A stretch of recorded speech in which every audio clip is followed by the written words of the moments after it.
Salmo 118, comentário bíblico expositivo, Gordon W. Wiersbe. Interposto entre o salmo mais curto e o mais longo, este é o último cântico de Halel egípcio.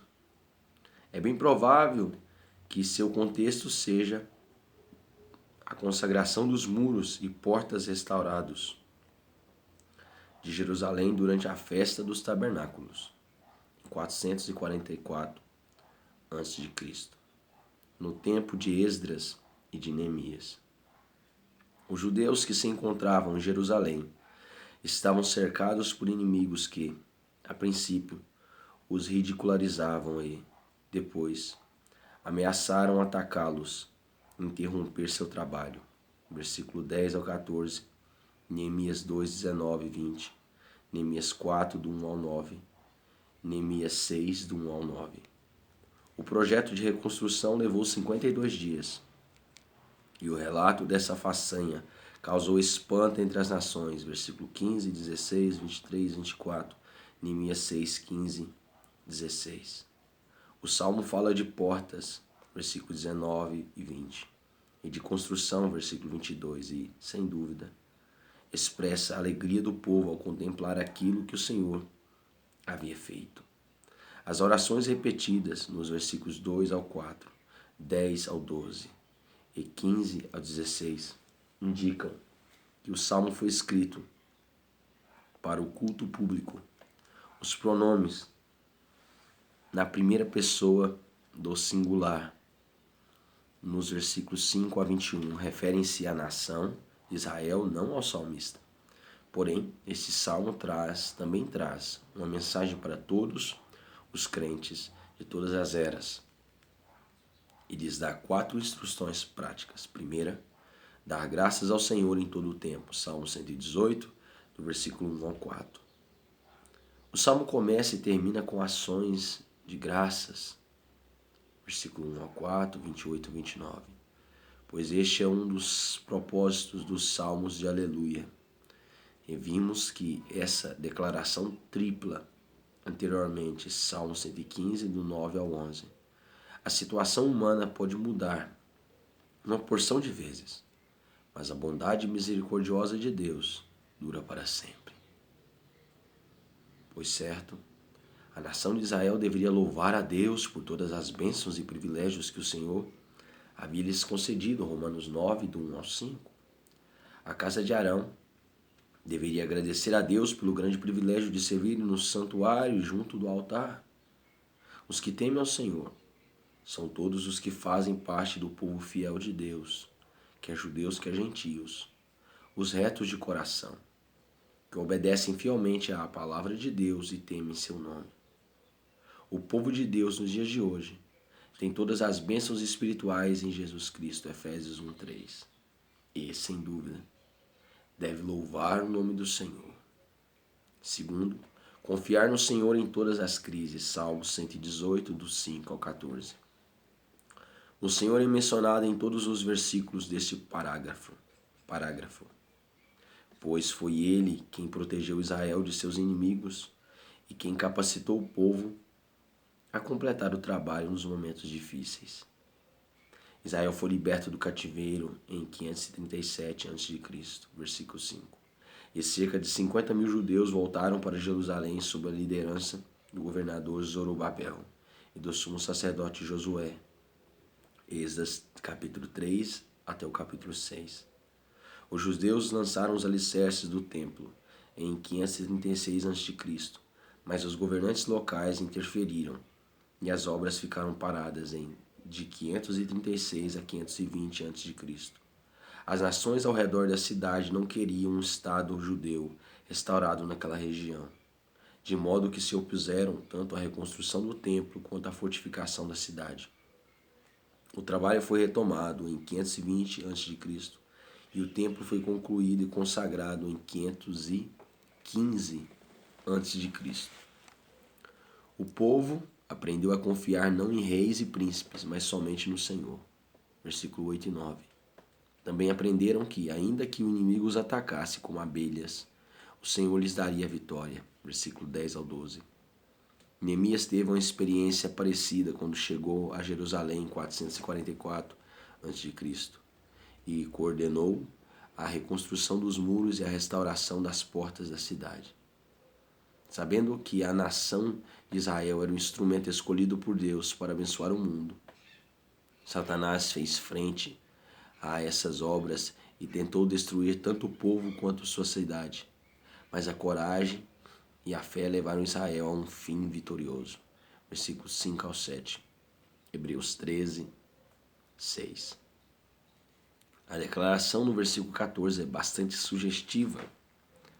O povo de Israel cantou quando foi liberto do Egito. Êxodo 15, 2. E quando Deus permitiu que reconstruíssem em seu templo e os muros da cidade. Salmo 118, versículo 14. Os israelitas cantarão quando o Messias os redimir e estabelecer seu reino. Isaías 12, 2. Ver o contexto. No futuro, Israel sofrerá ataques de todas as nações, como aconteceu no passado. Isaías 29, do 2 ao 7. Zacarias 12, 9. Zacarias 14, do 1 ao 5. Joel 3, 1, 2. E, mais uma vez, será salvo pelo Senhor. O povo de Deus deve aprender a confiar do Senhor em todas as crises da vida. Observação. A título de curiosidade, vale comentar ainda que os versículos 8 e 9 são versículos que se encontram exatamente no meio da Bíblia. Lembrando que a divisão de versículos das Escrituras não foi inspirada.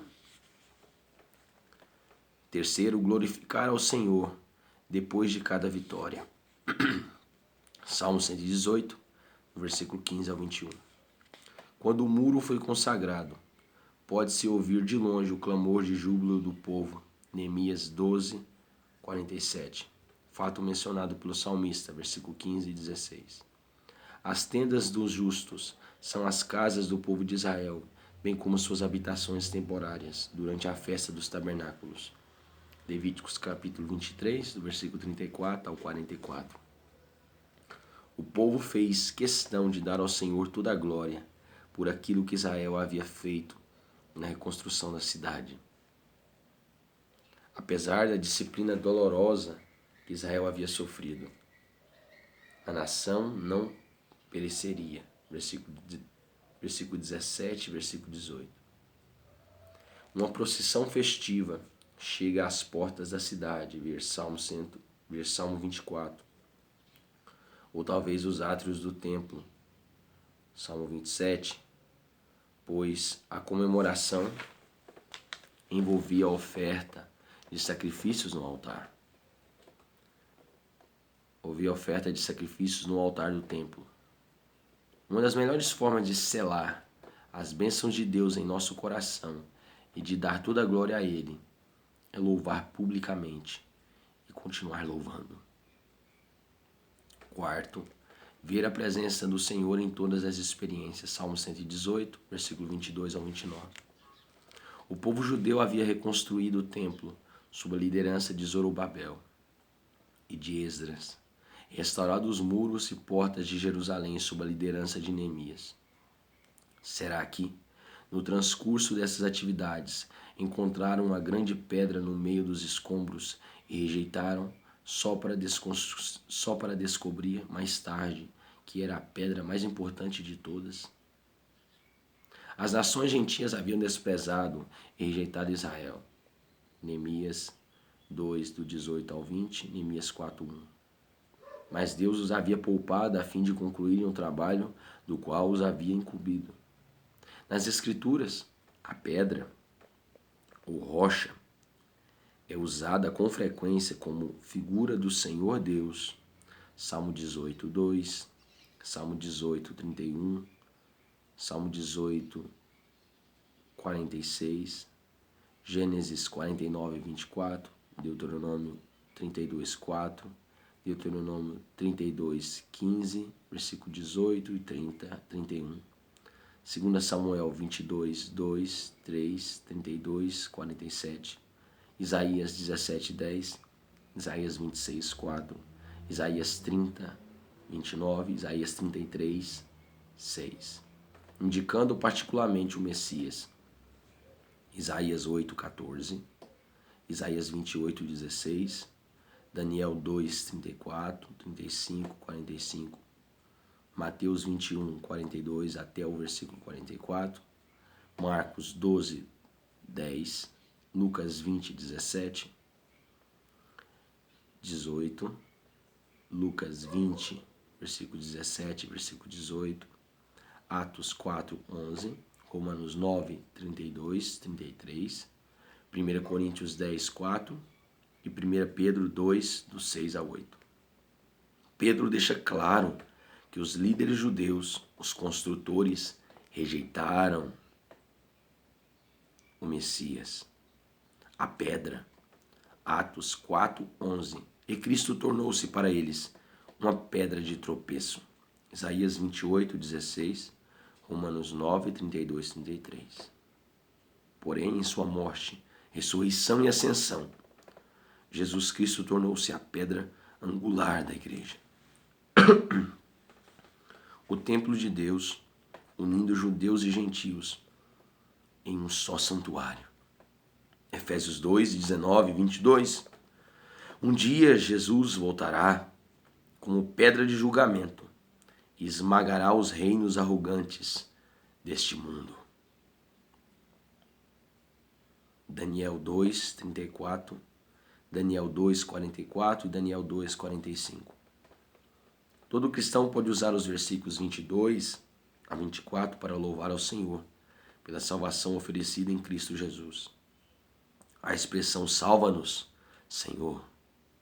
Versículo 25 é a palavra Hosana, que o povo clamou quando Jesus entrou em Jerusalém montado num jumento. Mateus 21:9, Marcos 11:9 e 10. Observe ainda a oração bendito que vem em nome do Senhor. O sacerdote passa o sangue do sacrifício nos chifres do altar, a ponta do altar. Versículo 27, Levíticos 4:7. Mas não há evidência alguma de que os animais para o sacrifício ficassem amarrados ao altar antes de ser abatidos. O altar era considerado extremamente santo, de modo que dificilmente seria usado para prender animais.